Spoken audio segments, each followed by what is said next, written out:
What's good, YouTube? And welcome to the house. The IGAS special editions are here, and it brings the question that everybody was guessing: would the special editions actually have a price coolant on the market, or would it be Rising Rampage 2.0 where everything just stays steady and then goes up from there that was already gonna head up? And the answer is mixed. Gizmek Kaku had vendor games going on with it because A, it was very short printed, and B, it had a short amount of time to play with on market before the new master rule makes it inevitably worse. I still like this card a lot. It doesn't only rely on the opponent. If a monster's in the EMZ period, you get to special summon this. So it's still a decent tool for level 9 decks, and it's still an option and threat against Link decks / Pendulum decks, but it is inevitably not going to be as good as it once was, and we see a couple motivated sellers at 20 under the line of $25. Now, Lightning Storm, everybody's holding the freaking line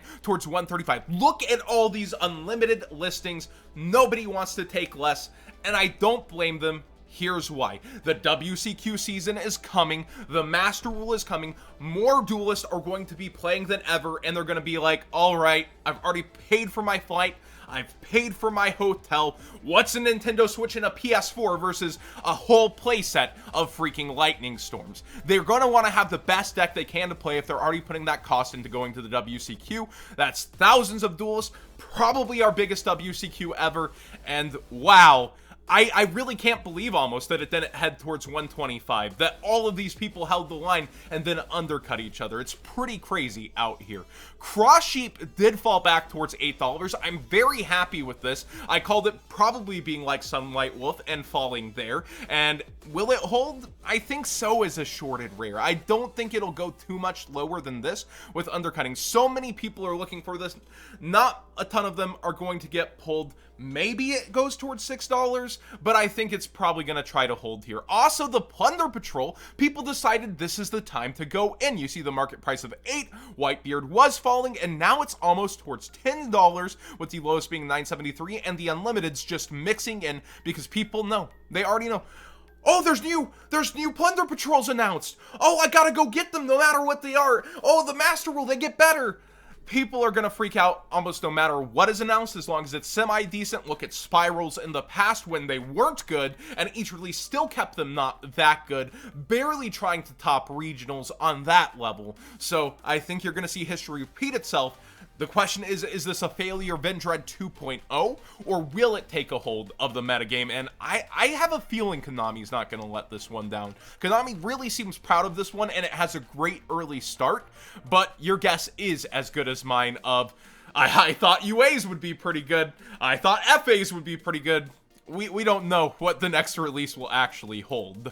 Speaking of buyouts, Market Watch caused one. I'm always going to be the first to own up and say that me featuring a card having thousands of eyes on hundreds of cards will spike something. So we have Duel Overload's first buyout with Y-Strix. What did I say in the last video? This was a fair evaluation at 5, and that's why I liked it. The vendors are being very greedy now after it did sell out on TCG Player, trying to hold this line all the way up towards 18. Shame on all you top-rated sellers who aren't taking advantage and like putting it at $8 and actually making your sale, because eBay is your competition, and there's Ideal 808 at $888. That's pretty funny. Ideal. And then we see it towards 940. So we see one of the biggest names in the game on pre-sales over here, like actually taking advantage of the situation and going, you know what, this is a pretty fair pre-sale price. Still, I get it'll probably be 5 after release, but I'm gonna go ahead and make sales.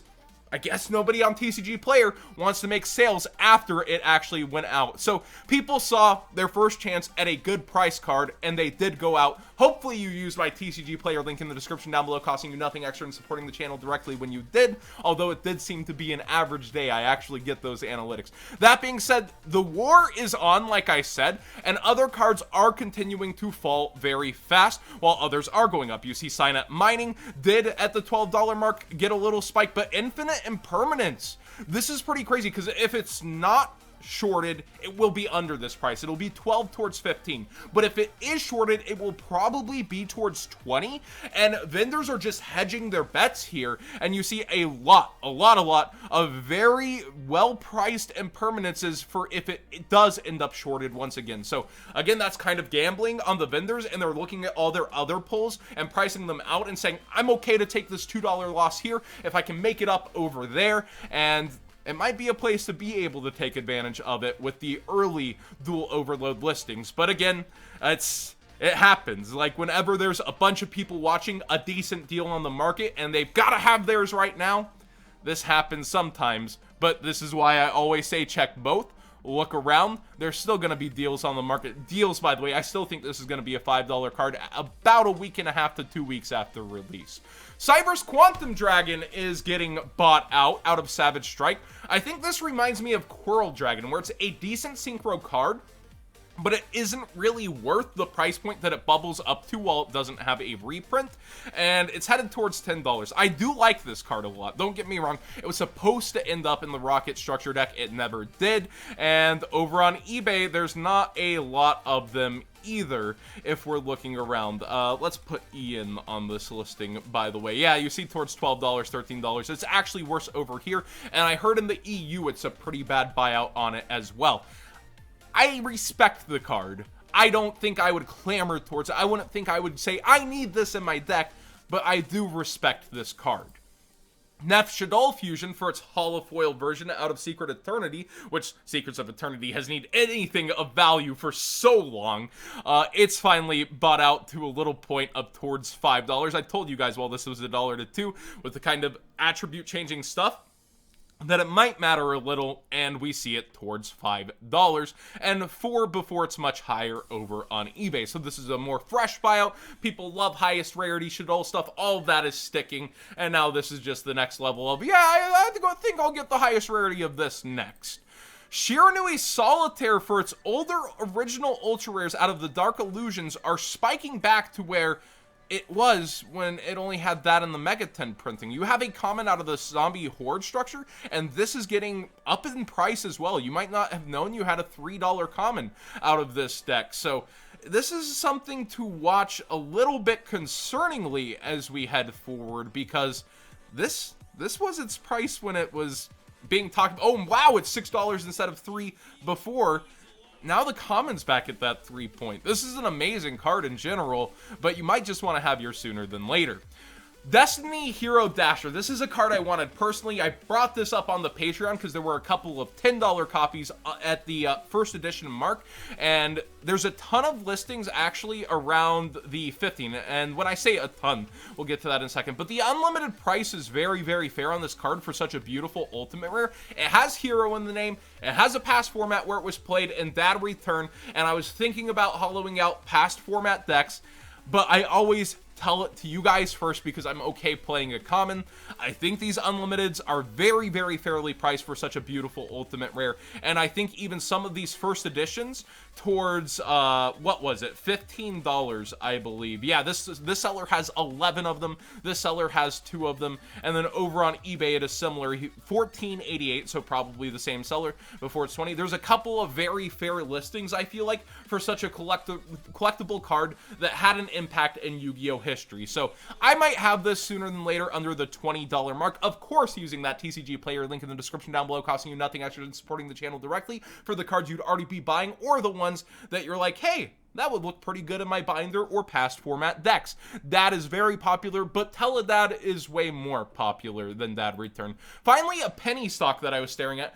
Dark World dealings and draw cards in general, like Allure, tend to be very low when they're released in a side set, and then go up and up and up. So this is probably the bottoming out of Dark World dealings, and it's towards $1 here, and I would have it just to have a playset. There's so many degenerate decks in history that pop up and they end up using this card, and while Drone Lockbird is a thing, so is Called by the Grave.